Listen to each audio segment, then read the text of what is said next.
अस्सलाम वालेकुम दोस्तों, आज मैं हाजिर हुआ हूँ एक न्यू वीडियो लेके। दोस्तों आज हम इसराइल और फलस्तीन की जंग के चंद ऐसे हकायक आपसे डिस्कस करेंगे जिनको जानकर आपको ताज्जुब होगा। दोस्तों बात है 7 अक्टूबर सुबह 6:30 बजे की। इसराइली लोग अपने घरों में सो रहे थे कि अचानक एयर रेड सायरन्स बजने शुरू हो जाते हैं। दोस्तों ये एक हमला है फलस्तीन का इसराइल के ऊपर, जिसके अंदर हमास ने इसराइल पर 5000 रॉकेट लॉन्च किए। दोस्तों IDF यानी कि इसराइल डिफेंस फोर्स के मुताबिक उसके ऊपर 2200 रॉकेट्स लॉन्च किए गए। दोस्तों अब यहाँ पे टर्निंग पॉइंट ये है कि इसराइल के अंदर एक ऐसा सिस्टम है, एक ऐसा टेक्नोलॉजी है जिसको हम कह सकते हैं air defence system, latest military technology, जिसको कहते हैं आयरन डोम सिस्टम। दोस्तों इसका काम ये होता है कि ये मिसाइल को हवा में इंटरसेप्ट करके डिस्ट्रॉय करता है, लेकिन चूंकि हमास ने 5000 रॉकेट लॉन्च किए, इतने ज्यादा रॉकेट लॉन्च होने की वजह से आयरन डोम सिस्टम जवाब दे गया। जी हाँ दोस्तों, हजारों इसराइली लोग मारे गए। सबसे बड़ा हमला दोस्तों ये इसराइल और फलस्तीन की तारीख का सबसे बड़ा हमला है। दोस्तों ये हमला हमें याद दिलाता है योम किपर वार की, जो कि अक्टूबर 1973 में इजिप्ट और सीरिया के दरमियान हुई। दोस्तों इसराइल गजा बॉर्डर गिरा दिया गया, फलस्तीन इसराइल के अंदर दाखिल हो गए और इसराइल एक स्टेट ऑफ वॉर बन गया। दोस्तों ये सब कुछ होते हुए इसराइल ने भी जंग का ऐलान किया और उसने गजा के ऊपर एयर स्ट्राइक की, जिसके नतीजे में 1100 फलस्तीन मारे गए। दोस्तों Canada, European union, Israel, Japan, Australia, USA, United kingdom, ये सब ममालिक हमास को दहशतगर्द करार दे चुके हैं। दोस्तों अब यहाँ पे बात ये है कि क्या ये बात सच है, क्या कितने % इस बात के अंदर हकीकत है। तो दोस्तों इसकी हकीकत यही है कि यूरोप को सपोर्ट करता है, ठीक है, जिसकी वजह से इसको दहशतगर्द करार दिया गया। दोस्तों इन्होंने तो आवाज बुलंद की अपने हक के लिए। दोस्तों अब यहाँ पर सवाल ये पैदा होता है, क्या दुनिया को इसराइल के फलस्तीन के अंदर मुजालिम नजर नहीं आ रहे?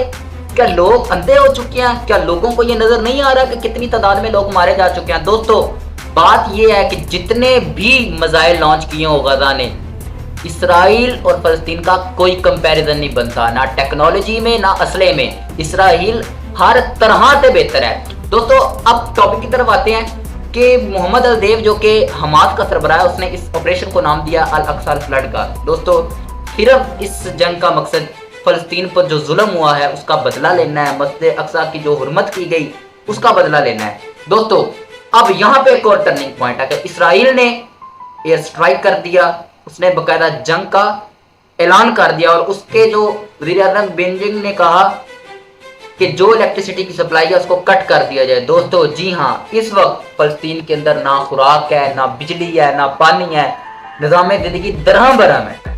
दोस्तों इसराइल के वज़ीर आज़म ने अपने इसराइलियों से कहा कि citizen of Israel we are at war, कि हम जंग में हैं, और उन्होंने इस बात का वादे तौर पर ऐलान किया कि फलस्तीन को इसकी कीमत चुकानी पड़ेगी। दोस्तों अब हम आ रहे हैं असल हकायक की तरफ, जो है हमारा टॉपिक मुसाद, वो है हमारा टॉपिक मुसाद। दोस्तों आप जानते हैं जो मुसाद है वो दुनिया की बेहतरीन इंटेलिजेंस एजेंसी में शुमार होता है। क्या उसको पता नहीं चला कि गजा में फलस्तीन में क्या तैयारियां चल रही हैं, कि कितने ज़्यादा उनके ऊपर रॉकेट लॉन्च हो रहे हैं? तो दोस्तों इसका जवाब है कि वाकई मुसाद फेल रहा। इतनी तकनीकी और इतनी टेक्नोलॉजी होने के बावजूद मुसाद फेल रहा। दोस्तों ये इतनी पावरफुल है एजेंसी, इसके एजेंट्स हर जगह मौजूद हैं, लेबनान में, सीरिया में, हत्ता के पूरे वर्ल्ड में। और दोस्तों ये ऐसे असैसिनेशन कर लेता है और इसके अंदर ये GPS का इस्तेमाल करता है और सब कुछ। दोस्तों यहाँ पे एलन मैरिन का कहना है कि कहाँ गई अब IDF, कहाँ गई पुलिस? ये सिस्टम का फेलियर है जिसको सब इग्नोर कर रहे हैं। दोस्तों इजिप्ट इंटेलिजेंस ने ऑफिशियली तौर पर इसराइल को कह दिया था कि something is happening very big. परवाह नहीं की इसराइल ने इस बात को इग्नोर किया और फिर 7 अक्टूबर सुबह 6:30 बजे उसने हकीकत को देख लिया। दोस्तों अगरचे गजा का हमला इसराइल के ऊपर एक जुर्रतमंदाना कदम था, लेकिन दोस्तों हकीकत तो ये है कि फलस्तीन ने अपनी मौत को दावत दी है। अगरचे मुसलमान किसी से नहीं डरता और कुर्बानी देने के लिए हमेशा तैयार रहा है, लेकिन दोस्तों इसके पीछे की हकीकत से हम जुटला नहीं सकते, हम आंखें बंद नहीं कर सकते। हमें ये बात समझने की जरूरत है कि अगरचे फलस्तीन ने ये जुर्रतमंदाना कदम उठाया और उनका ख्याल था कि अगर हम ये काम करेंगे तो शायद इस्लामी मुमलिकत या इस्लामी कौमें हमें सपोर्ट करें और वो हमारे साथ शाना बशाना खड़े हों, लेकिन दोस्तों अफसोस के साथ कहना पड़ रहा है आज फ़लस्तीन खुद अकेला ही सफ़र कर रहा है और दर्दमंदाना मुश्किलात बर्दाश्त कर रहा है। दोस्तों मुझे तो लगता है कि पाकिस्तानी बल्कि इस्लामी मुल्कियत को चूड़ियाँ पहननी नहीं चाहिए। क्या फ़ायदा इतनी फौजों का अगर आप जिहाद ही नहीं कर सकते? क्या फ़ायदा इतने एसएसजी कमांडोज होने का अगर आप फ़लस्तीनियों की मदद नहीं कर सकते?